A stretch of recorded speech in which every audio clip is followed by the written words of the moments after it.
Hey, it's Huck. And I'm sorry I've been away for several weeks. I hope you missed me half as much as I missed you. And I know today was a big day, what with the health care bill being ruled upon by the U.S. Supreme Court. As I film this, I don't really know how the court will end up deciding the case, but if it interests you, a few weeks back I posted a video where I suggested that the court would rule, and this was the optimist in me thinking aloud. I suggested that the Supreme Court may very well rule 5-4, quite possibly 6-3 in favor of upholding Obamacare. And I gave my reasonings based on the court's prior decisions. So, depending on what the court did today, perhaps you want to check that out. But for today's video, I thought I would discuss the other big news going on in Washington today. It's an old Republican ploy, one so repeatedly used and discredited, you'd figure even the most rabid Tea Party wacko and conspiracy nutjob would have caught on to these schemes by now. But say what you will for Republicans, whatever they lack in innovation, they more than make up for in relentless, ruthless execution. And so it is with this whole GOP manufactured uproar over the Fast and Furious operation run by the Bureau of Alcohol, Tobacco, and Firearms, and eventually shut down by U.S. Attorney General Eric Holder in the Obama administration, shortly after it was discovered that guns involved in this sting operation were found at the scene where a U.S. Border Patrol agent, Brian Terry, was killed in December of 2010. Virtually everything you've heard about the Fast and Furious operation coming from the mouths of Republicans in Congress and much of the media has been a carefully orchestrated distortion, hailing bad guys as good guys and vice versa, where the spotlight has been cast on the wrong cast of characters, while the true culprits appear to be a rogue ATF agent assigned to the case and a gun-loving, Phoenix-based assistant USDA, Emory Hurley, who repeatedly failed to indict gun buyers despite frantically urgent requests by those running the operation, even when provided information that one suspect was purchasing tens of thousands of dollars worth of weapons at a time while he was living on food stamps. Time after time, this assistant DA Hurley refused to give permission to arrest or detain suspects, claiming a lack of probable cause.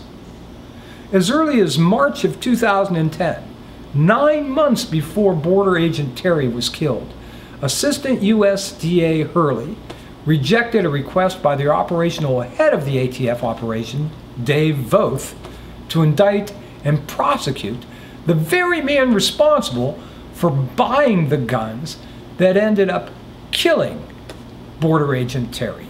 At least part of Hurley's reluctance is due to inanely lax gun regulations that prohibit federal officials from even tracking sales of semi-automatic weapons. In Arizona, if you're 18 and you have no prior convictions, there is no limit to the number of semi-automatic assault weapons you can buy. And there's no special forms or licenses that are required either. And while it is illegal to purchase firearms for others, and buyers must sign forms to the effect that they're purchasing these arms for their own personal use, there's virtually no law against changing your mind after leaving the gun dealership and privately selling the weapon on the street from the trunk of your car. Ironically, Republicans who are screaming that the ATF should have done a much better job of monitoring and arresting these suspects are the very people, with a big assist from the National Rifle Association, who have made it virtually impossible to do so. Republicans and many in the media are hailing as a hero a disgruntled lone wolf ATF agent, John Dodson, who now says he was against the whole operation. Yet, documents show he was the only person, while his superior was away, to hatch a separate plot, separate from the Fast and Furious operation, that actually involved providing funding to a suspect, enabling the purchase of the weapons later traced to Border Agent Terry's murder. Despite the objection of his superior, David Voth, the head of the operation, this agent Dodson went over his head and went through with his plan. And when this suspect indeed used these funds to purchase 3 semi-automatic weapons a few days later, it wasn't even reported to the ATF for 3 days. In part because against all ATF protocol, rather than track the suspect and the weapons bought, Dodson chose to use this time to take his vacation. Time simply doesn't allow me to go into all of the details here. So I urge you to go check out the link in the description box for the article Fast and Spurious, authored by reporter Katherine Eban and published by Fortune magazine this week. The article is based on more than 2,000 pages of confidential ATF documents and interviews of 39 people, including 7 directly involved in the case. And most of these documents have already been handed over to the House committee investigating Fast and Furious. In short, this article highlights the gross distortion of the facts by House Republican Oversight Committee Chair and alleged car thief / insurance fraud arsonist Daniel Issa in his pursuit of Attorney General Eric Holder and the Obama administration. The Fast and Furious scandal is like all of those other lunatic GOP conspiracies and accusations we've seen before, like the Swift Boat campaign against presidential candidate John Kerry, like the Whitewater and Vince Foster murder allegations against President Bill Clinton, the Acorn and Shirley Sherrod distortions aimed against key Democratic constituencies. Each of these manufactured scandals were major news stories doing significant damage to progressive causes, and each managed to hoodwink the legitimate news media before later crashing and burning under the full weight of exposure.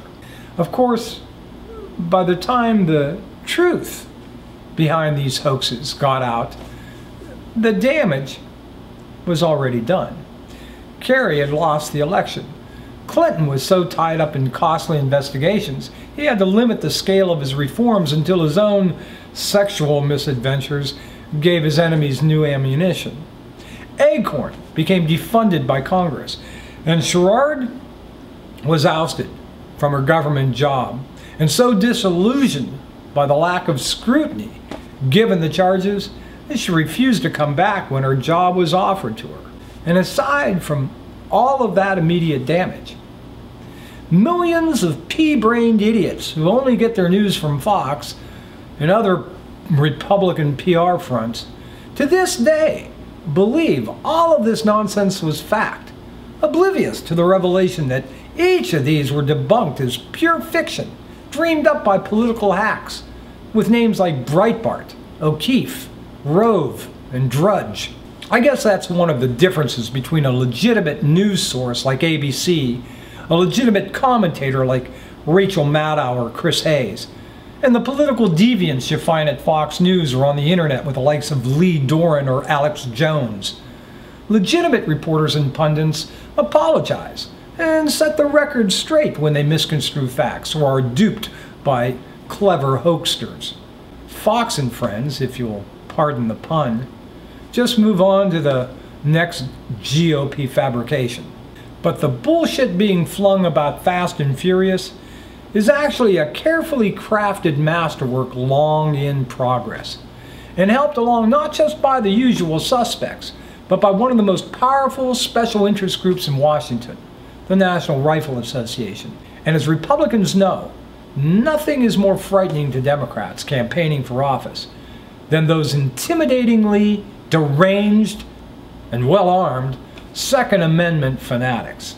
You might recall that during that whole debate over Obamacare in Congress in 2009, the Koch brother funded Americans for Prosperity and Karl Rove's phantomly funded GPS Crossroads assault team put these folks to good use, busing them in their full military regalia to Tea Party rallies and Democratic town hall meetings.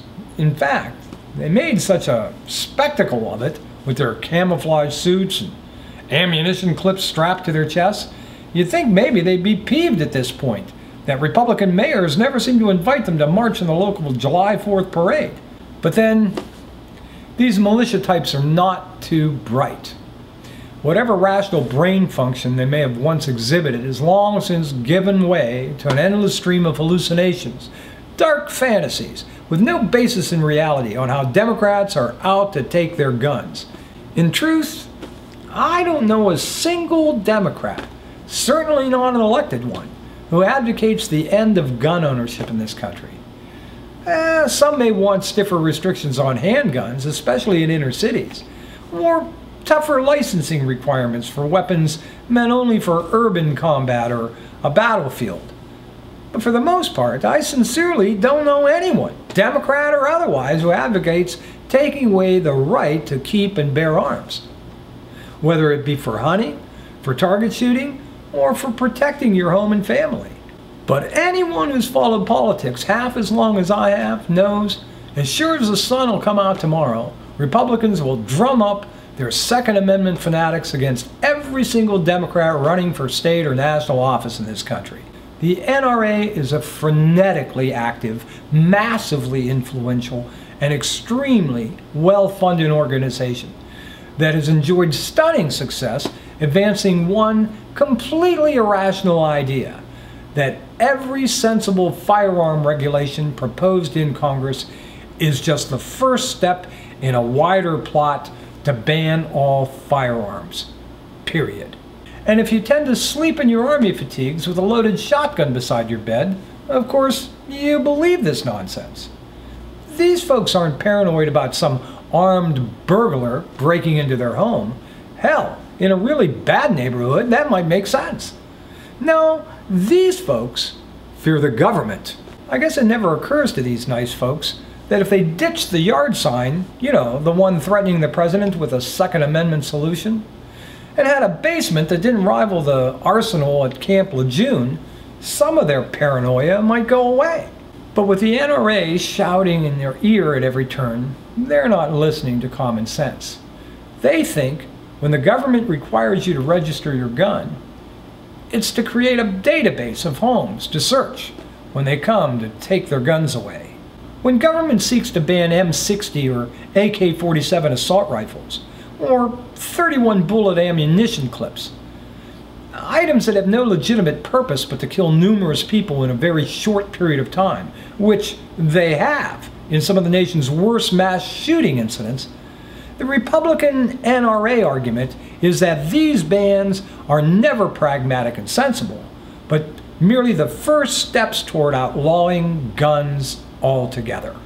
Just imagine the chaos if we looked at all laws that way. We can't ban vehicle gas tanks that explode in 10-mile-per-hour rear-end collisions, because this would inevitably lead to a ban on all cars. Or we can't ban exotic pets like tigers and coyotes in the city, because this would lead to outlawing kittens and poodles. Or imagine how this logic would work in the world of sports. You know, we can't ban lassoing a player on his way to the end zone, because that would be the first step in banning tackling.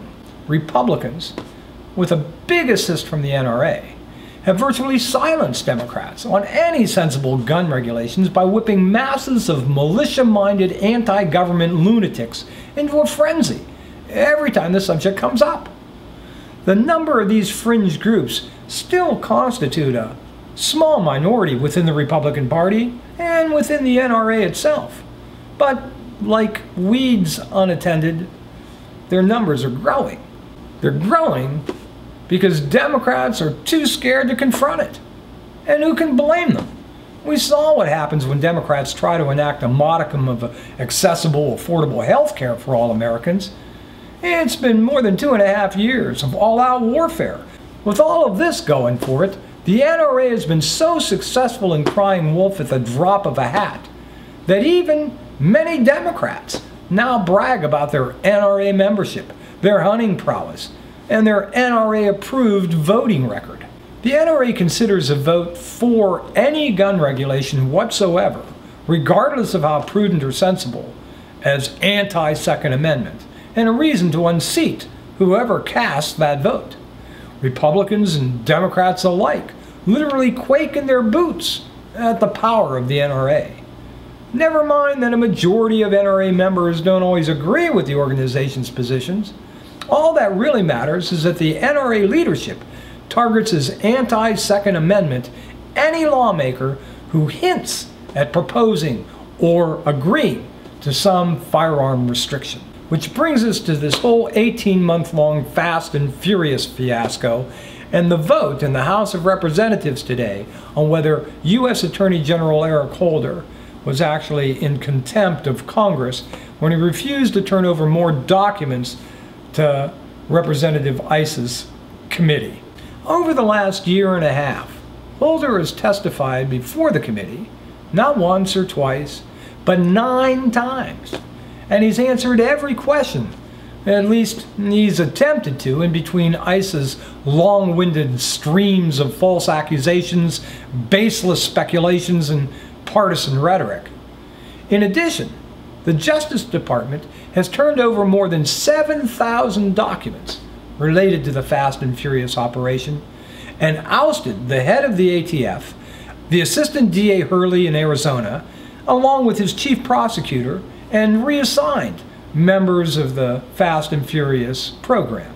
None of this, of course, satisfies Republicans in Congress, who are demanding another 7,000 documents the White House has made off limits due to their potential for compromising agents in the field and their potential for compromising non-related ongoing federal operations.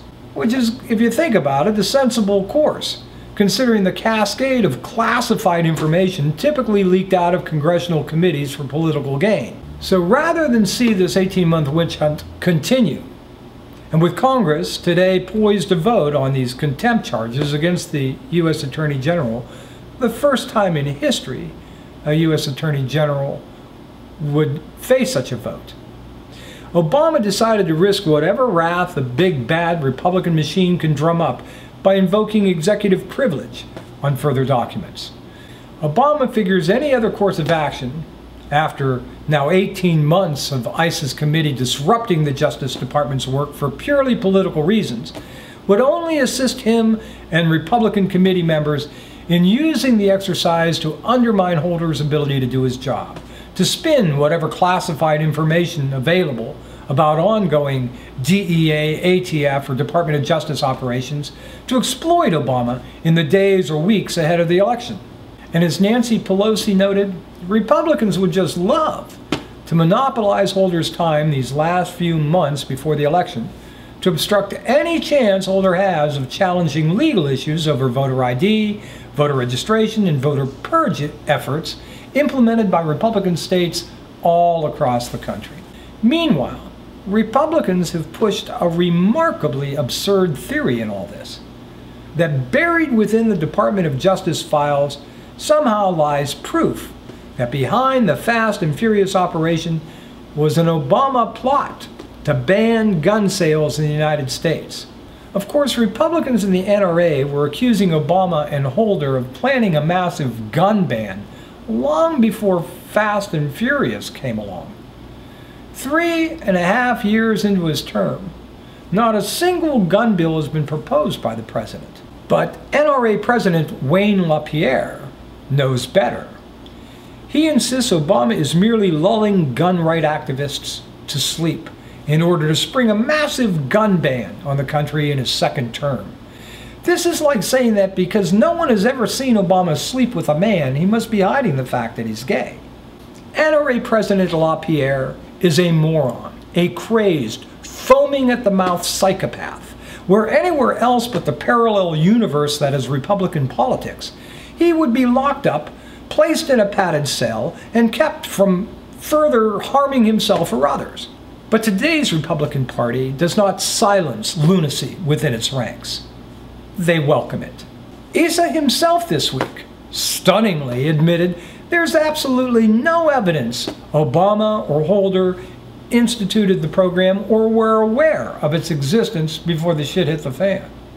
But that hasn't stopped him and other Republican leaders from accusing Obama and Holder of exactly those charges. And like lemmings following their leaders over the cliff, every pea-brained right-wing nut job in media and the internet have followed suit with their own accusations that Obama's use of executive privilege is proof positive that Obama and Holder are involved in a cover-up to hide the facts that lunatic LaPierre warns us about. And so, the NRA has vowed to consider every House vote on Holder's contempt charges as a vote for the NRA, and any vote opposed to the contempt charge as a vote against the NRA, which will all be used when the organization determines which candidates to fund in the upcoming election. You know, it's funny how these same Republican folks so quick to accuse Obama of a cover-up with absolutely no evidence have no interest in prosecuting those involved in now proven cover-ups by officials, for instance, in the Bush administration. You know, like those folks who trumped up all those false allegations of weapons of mass destruction as our reason for going into Iraq. Or, you know, those folks who spread all that false bullshit about Acorn. In fact, not a single Republican seems willing to even consider prosecuting any of the Wall Street villains who reduced the net worth of this country by 1/3 with their mortgage-backed derivative schemes. Forget about the millions who lost their homes, their jobs, their pensions, and all of their investments. But the saddest part in all of this is that Issa's grandstanding will probably prove to be a win-win scenario for Republicans, no matter how the facts come out eventually in Obama's favor. Even if this harebrained witch hunt fails to change the minds of enough voters to actually alter the results of the 2012 election, it will go a long way towards scaring off any chance that Democrats will propose even the most modest gun regulation in the near future. But that's how the Republican Party always gets their way. Lies, distortions, intimidation. If they even once had facts on their side, they probably wouldn't need to operate in this fashion. But when your hold on power rests on the moneyed interests of energy billionaires, Wall Street crooks, bigots, and creationist lunatics, truth and science are the enemy, requiring all-out assault, like your cushy Washington job and government-paid benefits depend on it. Anyway, I'm Huck. Thanks a lot for watching. I promise to get another video up a lot quicker next time. Have a great day.